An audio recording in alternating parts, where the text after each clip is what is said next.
Benson. All right, so we have Kendall with us, who's a dear friend of mine, fellow Florida State Seminole, co-author of a children's book that we wrote around financial literacy, and she will be kicking off this segment of our Advancement League's Insider Calls. How's it going, Kendall? Everything is great. You're catching me at my wind down time, which is every week. Myself have 30 minutes of wine. So cheers. Cheers. You know how we do it, super casual, very intimate, very informal, but the information is always valuable. So, you know, Kendall, as I mentioned in our pre-call, our members are made up of individuals in and around the healthcare industry. These are folks that are future leaders of hospitals, health plans, startups, or current leaders in that same space. While our individuals and members care about the community, care about the industry, they also have bills. They have families and mouths to feed. So we like to provide them with well-rounded information. So looking at you as a financial expert, as an individual that, you know, knows what wealth is, I just wanted to stop there and have you quickly introduce yourself, your background, and kind of when you started this financial expertise journey. Well, my name's Kendall. I am a wealth manager. My home base is Jacksonville, Florida, but I'm registered in about 30 states now. And I have a practice that focuses on education. Most of my clients are small business owners or executive level. I entered the financial industry. I have to be careful when I tell this because technically it was illegal, but my dad taught me how to trade probably around 8 or 9. I grew up reading. My dad's in the finance industry. He's an executive over at Raymond James that's based out of St. Petersburg, Florida. And it was very important to him that his children were raised with financial literacy knowledge as just a common household characteristic of our lives. And I didn't appreciate it probably until about college. But we had to know the basics of the language of finance. We had to know what companies were hot or projected to outperform over the next 5 to 10 years. We had to know what different retirement accounts were and how much we should be contributing into retirement. It was not a choice. And that started my interest in trading, and it became a way that I could hang out with my dad because he had to work and do these things anyway for his job. And probably around 15 or 16, I was the weird kid that at the pool party would end up talking to the adults about the current economic state that we were in and where it was going. And at first I think it was, a running joke, this chick's weird. But then my parents started, paying me to come over once a year and spend 9-10 hours going through their books, going through their statements, going through their budgets. It's how I bought my first car. And I got to FSU and lost all my clients. So I created these crappy little business cards. I think it was at Vistaprint or whatever subsidiary was that, if that wasn't around at the time. And I went to Barnes and Nobles and I put them in all the personal finance books. And I found that Dave Ramsey had the highest turnover. So I was like, well, damn, I should probably read this. So I read it and I found, I forget what chapter it was, but he talks about having professionals that he refers to once you get to a certain baby step, he calls them. I was like, I'm going to do that. So right out of college, I went and got my Series 7 and my Series 66, which allows me to be a fiduciary and advise people. And I applied to be a Dave Ramsey endorsed professional and became one. It took about a year, and then they called and they interviewed me and offered me a spot. So I'm one of 10 and the only female in the surrounding 4 counties here in North Florida. Wow, huge. Just so much to unpack there. But I think in summary, folks, Kendall really knows her stuff. She's been doing it since a kid, and it's just exciting to have you here. So you mentioned a lot, but you mentioned the word trading, and again, from a high level standpoint, trading, trading like buying stocks long term. Talk to us about that. So it wasn't like day trading. It was more, how do you evaluate a company? How fundamentally, how do you look at their debt? How do you look at their cash flow? How do you look at their management team? How do you look at their audited 10K, which every publicly traded company has to submit their financial statements that are audited on an annual basis. And that's the most valuable statements, right? Because they have to submit quarterly ones as well that aren't audited. So how do you look at that and you decipher information that makes it, in your opinion, worth investing in? Learning that. The biggest thing that I recommend to all of my clients, because that's next level. You don't have to learn how to evaluate a company's financial statements to be successful in investing. You need to learn the basic language of finance, though. You need to know what a retirement account is. You need to know what a savings ratio is. You need to know how to evaluate performance on a total return basis, which is since you invested it 10 years ago to today, and on an annual basis. And I find that a lot of people that first come into my office don't know how to do that. And it puts you, especially as a minority, in a position to get taken advantage of. And I see that a lot. Oh my God, so much there. Again, I mentioned that our members have bills to pay. So you mentioned investing, and let's just imagine that most of the folks that will see this and that are on now are investing in their 401k. They're doing all the right things. They're getting it matched. But let's just assume that this holds true to national statistics, and they aren't investing outside of their 401k, so buying stocks. And I think you hit it right on the head. If you're a fellow, or if you're a leader, or you just had a startup, chances are you know how to read your organization's financials. You know how things are performing. You know if you miss budget. And it sounds like those are the same things that you have to do for companies that you're looking at. So how should folks who are on the call or listening, how should they get started investing, buying their first stock? When should they do that? Well, I would say if you're just starting, don't buy a stock. Buy an ETF or a passively managed mutual fund. And we can go into that if you want, but this might get real dry real quick. But in general, an index linked mutual fund or ETF just simply tracks an index. The S&P 500 is the most general gauge in our stock or in our economy in this country of how the market is doing. It's the top 500 companies in this country. And that is what I recommend people invest in. It's not going to be super exciting, but it's going to be pretty predictable returns over any 10-year period. You're looking at between 8 and 9%. And that's something that you get started with. Where I see people get caught up in the beginning is they get FOMO, and they hear a hot stock or they hear a hot industry, and they just dive in, not understanding what they're doing, and then they lose everything. So I would recommend for the person starting out, just track the S&P 500. Simultaneously, make sure you watch not Fox or CNN, turn on a financial news station for 1 hour a day. You're not going to know what the hell they're saying. But after a while, I would say about a month, shit's going to start to click. That's right. How you make sure you read one article from Bloomberg or Barron's or Yahoo Finance every week. And you're not going to know what it's saying. But one day it's going to click. And that's how you learn. It's how you learn a language, and it's how you learn this language. You have to invest in learning this language, or you're going to be part of the pack that falls behind. Tangible takeaways. One article a week. I think that's manageable. Cut on the television. Name some of those channels. You mentioned Bloomberg, MSNBC. Like, name some of the other ones where folks can play in the background. I personally I have one earphone that listens to Bloomberg audio all day. And then I have CNBC playing as a visual for the ticker all day long. So I would say if you're not really an auditory learner, watch CNBC.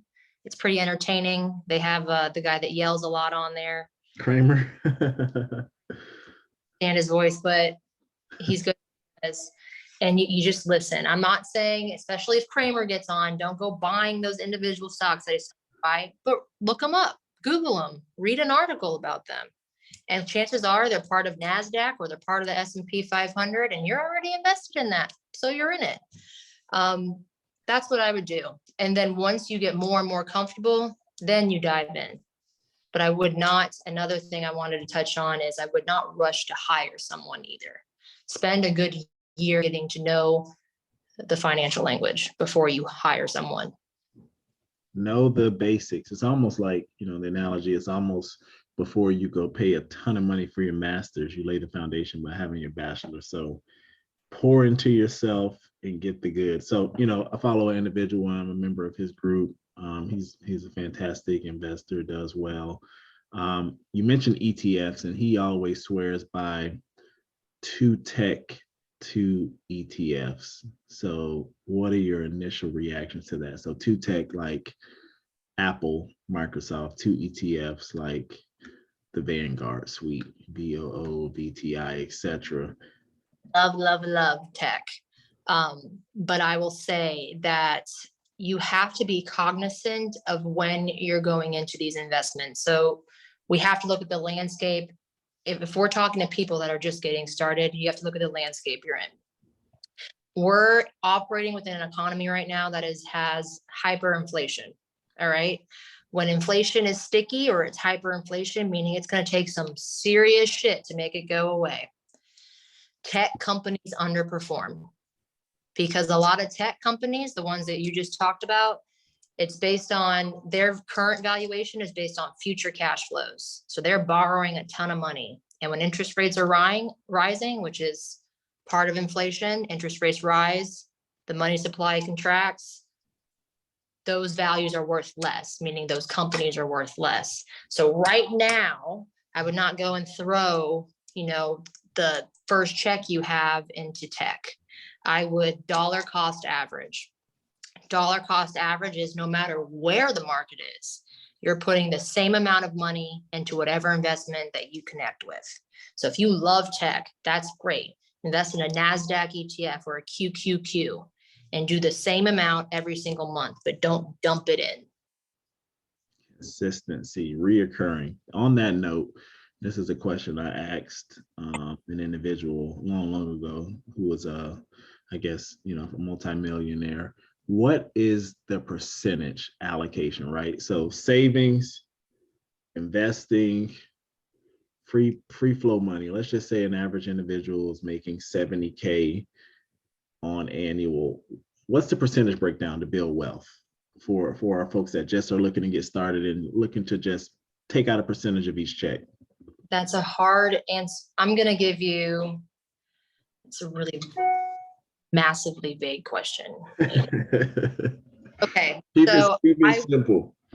That my most successful clients that are between the ages of, 25 and under 40. And again, you have to remember most of these people own their own business or they work at a high level at a business, which is similar to the people we're talking about. Mm-hmm. They save 20% of at least 20% of their cash flow coming in toward retirement or some type of investment account, 20%. Now, mind you, if you have a 401k, a 403b, a 401a, a 457b, the match you may be getting, sorry about that. The match you may or may not be getting counts towards that ratio. So I have some people that have a 401k. For every 6% they put in, the company's matching them 6% dollar for dollar, meaning the company gives them $1 if they put in $1 up to 6%. That's not 6% savings ratio. That's a 12% savings ratio. So you have to make sure you're keeping that in mind. A lot of people don't understand to factor that in, but yeah, the number is 20%. That puts you a multimillionaire by the time you're 59 and a half. And if we're trying to get there sooner, so that's 20% savings. What percentage should go into that ETF or tech that someone is pouring into every check on a consistent basis, dollar cost averaging?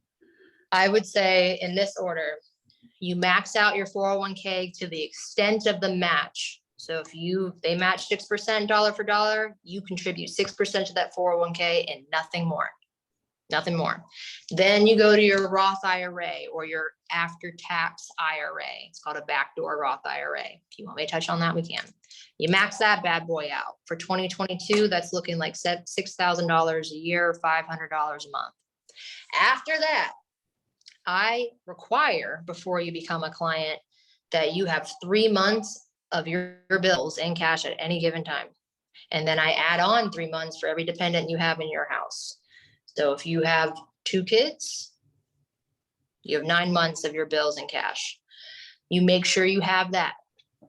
After that, you put it into a taxable brokerage account into that ETF. Got it. Multiple steps. So before I get into members' questions, just because, we have folks, to your point, take the time to study, to know your stuff before you hire an expert. If folks are looking for a financial advisor, and again, we ask real questions here. I'm like halfway through Master the Money by Tony Robbins. And, he uses the analogy, look for individuals that have the metals. And I know you well, and I know you've been doing your thing. You do it well. What is your minimum requirement?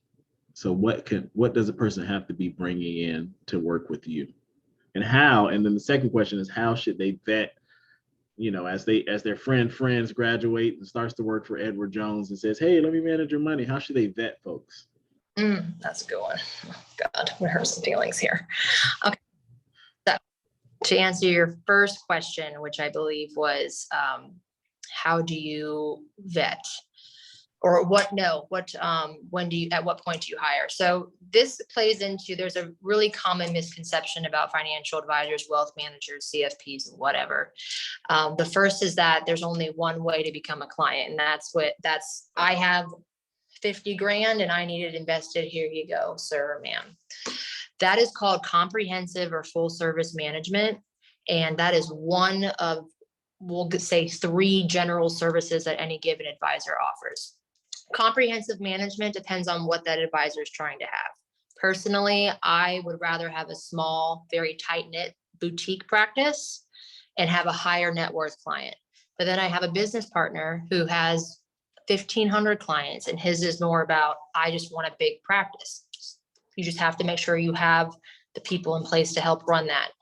But comprehensive management for a financial advisor who's focused on a boutique practice is going to be a minimum of anywhere from $100,000 to $1 million.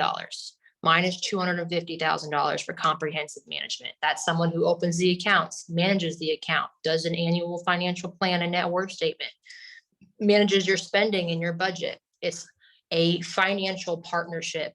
That person is part of your life. And a good financial advisor talks to you quarterly at least. An okay one talks to you semi-annually, and a shitty one talks to you once a year. So that's a good way. I would say that a lot of people, I'm their second or third, sometimes fourth advisor. And the mistake they made with choosing and vetting their first one is going strictly based on medals or accolades. A CFP is great. And I plan on attaining that once my kids are older. But I know a lot of crooked CFPs. These badges are something similar to your industry. You pay for them, you wear them, but it does not mean they are a good person. It means they paid, they passed a test so that you think that they're more valuable. So you have to keep that in mind. If you want to just look at CFPs, that's fine, but you should still put them through a grueling interview process. So that's the first level, is comprehensive management. I would say about 10% of the American population truly qualifies for comprehensive management. What you should be looking for if you're just starting out on your financial journey is a financial plan. Every single person in this country and this world can benefit from a financial plan. And that is exactly what it sounds like. It's a budget. It's an investment allocation that fits the level of risk that's appropriate for you, the individual. It's a step-by-step process on how to achieve your short-term and long-term goals. It tells you to the penny what you need to be contributing to your accounts, what you need to be invested in with that allocation, how your advisor or how you need to perform on an average annual basis, and what that looks like in 5, 10, 15, 20, 25 years. And you stick it on your fridge and you look at that shit every day and you follow it. That is what you should be asking an advisor for when you first. Now, an advisor is going to push you towards comprehensive management because we get paid a lot more for that. Mhm. It's usually an annual fee. It's recurring like a gym membership. It's a lot of work, but that's what pays my bills is comprehensive management. Financial plans like a will. You go 1 year, more frequently or less frequently. You need if you need it, you pay a one-time fee. You keep it moving. Mm. The third and the last is relatively new to our industry, and that's called financial coaching. That's more appropriate for the person who has no idea what's up from down in the financial industry and just needs help learning the language, making a budget, and just needs an accountability partner. I don't do that. I have hired someone that I've put through a program to do that because it's just not my flavor, but that has a lot of value too. And it's best for someone who doesn't meet the minimum of a comprehensive client, maybe can't afford a $2,000 financial plan, but they need help. Love it. So many gems there. Before we switch over to the questions that our members have, I just wanted to thank you, and hopefully we can keep this conversation going in person in August, but we'll keep that up and pray about it. But nonetheless, we're gonna keep doing this series again, 3-part series, but we got some pretty cool questions. I'm hoping that you can be transparent. So the first one is, how much money do I need to have in the bank to justify buying a Tesla today? I think that you wrote that in. No, I didn't write that. Someone close, near and dear. I'm going electric, but not this year. My Jeep is paid off. I'm gonna ride it out. So there's like a ton of fancy Google calculators you can find. I am a little bit different than the average financial advisor because I like to spend. Like I like to live my life, and I allocate the funds to do that. And a Tesla is an electric vehicle. Everything holds their value right now in the car industry, but they, beyond the current state of the used car industry, hold their value really well. I tell my clients, if you're going to make a big financial purchase that isn't necessarily a great investment, that your net worth needs to be at least 75, ideally 100%, but at least 75% of the purchase value of that item. Okay. Net worth needs to be 75% to 100% of the purchase value. Yeah, otherwise you look stupid. What's the calculation for net worth? Just simplify it. What's the simple liabilities? Gotcha. What do you minus what do you owe?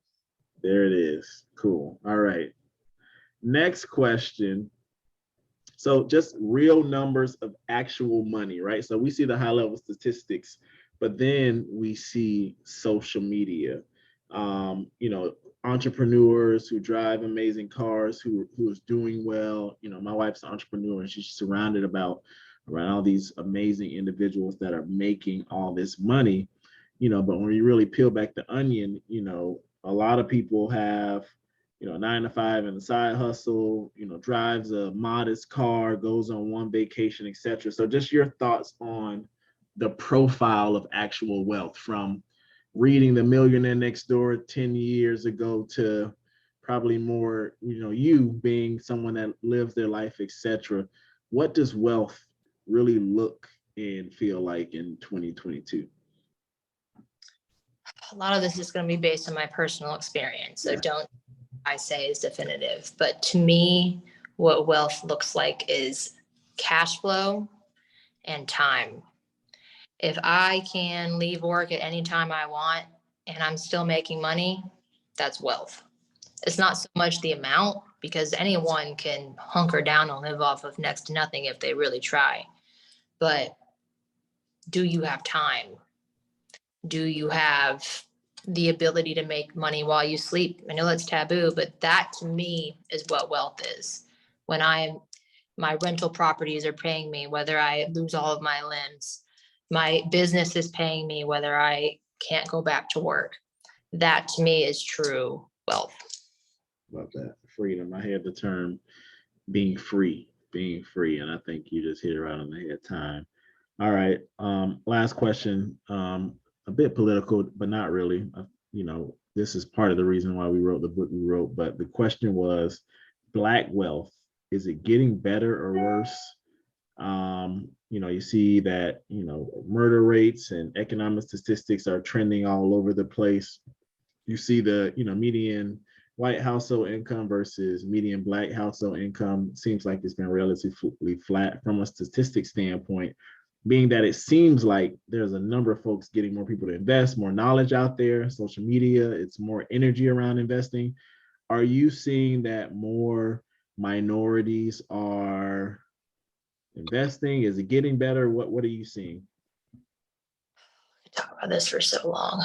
I think that one, that is a really unfair expectation or question to ask when there has been 400 years of inequality, to just expect that, the last 60 to 70 years, that community is just going to get it together and come ahead. I don't think that in our lifetime, I don't personally, and I don't want to get people pissed off, I don't personally believe that equality will ever exist in any country. Mm-hmm. That the dichotomy of the human race is designed for equality to flourish. I think that's unrealistic. That's like the utopian theory. As far as it goes, is it getting better? No, I do not think it's getting better. I know that recessions and great productivity and great economies are not equally felt in marginalized communities, because majority of lower income communities are minorities, and the lower income part of our society does not feel these wins, but they feel the losses 10 times more. And then we can go into things like home ownership. That is just not in a place to recover for the next 50 years. I mean, we can go into redlining. And now interest rates are rising and housing prices are up in some areas 150%. That's just a recipe to further that gap. Now, that's the numbers, I will say, that if you're looking at it in a logical, numerical, financial sense, based off of what the numbers are coming in for unemployment and those different graphs and information that's released on a monthly basis. But the bright side is information is much more readily available, right? Yeah. You have social media that is, as terrible as it is also an incredibly beautiful platform for spreading free information. Mm-hmm. You go get essentially a financial advisor, like a bad one, but one that's going to give you general advice on Instagram. You can go get YouTube. You can go read Rich Dad, Poor Dad. You can go take a Tony Robbins class and get all motivated and shit. This stuff is never been more readily available in our entire life, in our life and history. It's there. The problem is we have groups of people that don't, one, know how important it is, know how readily available it is. It just, our upper society, my white counterparts, my industry, we've done a great job at talking about it. We've done a great job at putting focus groups together. We've done a great job of adding the one brown or Black person to the board. We have not done a great job at truly changing the direction of these communities. And it goes both ways. Some of these communities don't want people that look like me to come in there and change things or try to teach them. It has to come from within. Absolutely. I'm not seeing that. Gotta want it. You have to want it in. To your point, it's a vicious cycle. You want to give the knowledge, but you also want to motivate folks to want it bad enough. So it's a battle that I know that you'll keep fighting. From a health and community perspective, we'll keep fighting. But as long as we stay and keep this as a topic of conversation and continue to collaborate, we'll be better. I'll tell you, this has been an iconic insider call.